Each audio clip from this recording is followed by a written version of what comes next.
From the PEP Radio newsroom, these are the stories we are covering at this hour. Chicago officials slam Donald Trump's threat to target the city in the next crime crackdown.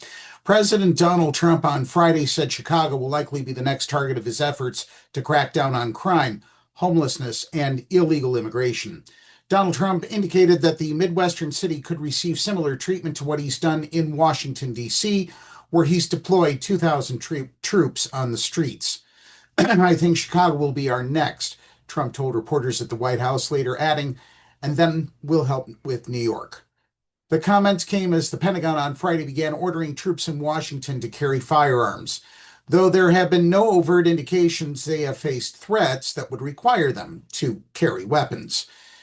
Trump has repeatedly described some of the nation's largest cities run by Democrats with black mayors and majority minority populations as, quote, dangerous and filthy. He singled out Chicago on Friday, calling it a mess, and saying residents there are screaming for us to come despite significant decreases in crimes of violence. Chicago Mayor Brandon Johnson said his office has not received formal communication from the Trump administration about military or federal law enforcement deployments in Chicago, but said we have grave concerns about the impact of any unlawful deployment of National Guard troops. Johnson has called Donald Trump's approach uncoordinated, uncalled for, and unsound, arguing it has the potential to inflame tensions between residents and law enforcement. A commuter college in Colorado that thought it could avoid Trump's education crackdown was mistaken. Here's what happened.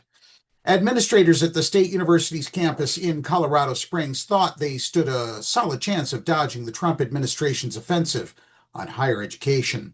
Located on a picturesque bluff with a stunning view of Pikes Peak, the school is far removed from the Ivy League colleges that have drawn President Donald Trump's ire.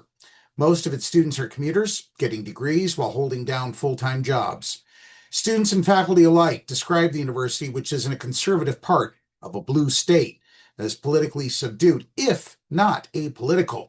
That optimism was completely misplaced. An Associated Press review of thousands of pages of emails from school officials, as well as interviews with students and professors, reveals that school leaders, teachers, and students found themselves in the Republican administration's crosshairs, forcing them to navigate what they described as an unprecedented and haphazard degree of change. Whether Washington has downside government departments, clawed back, or launched investigations into diversity programs or campus anti-Semitism, the University of Colorado at Colorado Springs has confronted many of the same challenges as elite universities across the nation. The school lost 3 major federal grants and found itself under investigation by the Trump's Education Department.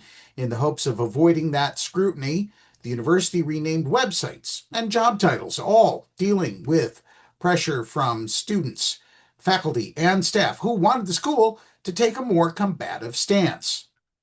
Uncertainty is compounding, the school's chancellor told faculty at a February meeting, according to the minutes from the session, and the speed of which orders are coming has been a bit of a shock. The college declined to make any administrators available to be interviewed, and a spokesman asked the AP to make clear that any professors or students interviewed in this story were speaking for themselves and not the institution. Several faculty members also asked for anonymity, either because they did not want to have, or because they did not have tenure, or they did not want to call unnecessary attention to themselves and their scholarship in the current political environment. And finally, Moscow says Kyiv has struck a nuclear power plant as Ukraine marks Independence Day. Russia accused Ukraine on Sunday of launching drone attacks that sparked a fire at a nuclear power plant in its western Kursk region overnight as Ukraine celebrated 34 years since its independence. Russian officials said several power and energy facilities were targeted in the overnight strikes. The fire at the nuclear facility was quickly extinguished, with no injuries reported, according to the plant's press service on Telegram. While the attack damaged a transformer, radiation levels remained within normal ranges. The United Nations nuclear watchdog said it was aware of media reports that a transformer at the plants had caught fire due to military activity, but hadn't received independent confirmation. It said its Director General, Rafael Mariano Grossi, said that every nuclear facility must be protected at all times. That's the news at this hour. If you are watching our videos on YouTube, please subscribe to our channel. PEP Radio is now available on Roku, the PEP Radio page at paequality.com, the Live 365 app, and on Alexa. Simply tell your device, Alexa, play PEP Radio. Up next, we have the Meadville area weather forecast here on PEP Radio.